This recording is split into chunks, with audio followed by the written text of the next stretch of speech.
Mais on n'a pas de mots pour dire ce qu'on ressent quand on voit le portrait de Simone Veil défiguré par une croix gammée. Bien sûr, je dis stop.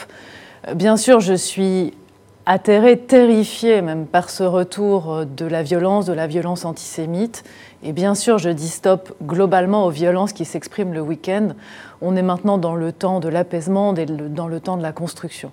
Mais on a l'impression que les gens ne comprennent même pas la portée, la violence symbolique et physique de ce qui se passe. Il faut que ça s'arrête. Dire stop, c'est une chose, et il faut s'indigner bien évidemment, mais ça ne peut pas suffire. Vous êtes au gouvernement, quels moyens d'action avez-vous ? C'est bien la raison pour laquelle le ministre de l'Intérieur fait ces opérations de maintien de l'ordre et de maintien de l'ordre public tous les week-ends. C'est aussi la raison pour laquelle le texte sur la loi dite anti-casseurs est à l'Assemblée nationale en ce moment.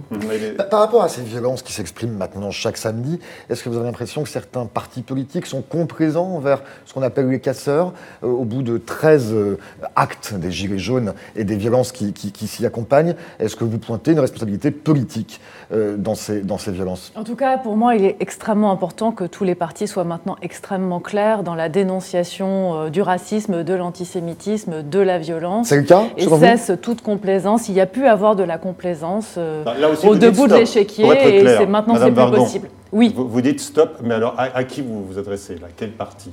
Les extrêmes Pour moi, les partis, précisément. Pour moi, les partis aux extrêmes, certains membres de la France Insoumise, certains membres du Rassemblement National ont pu donner à penser qu'ils excusaient une forme de violence sous une forme ou sous une autre. Il faut que ça cesse.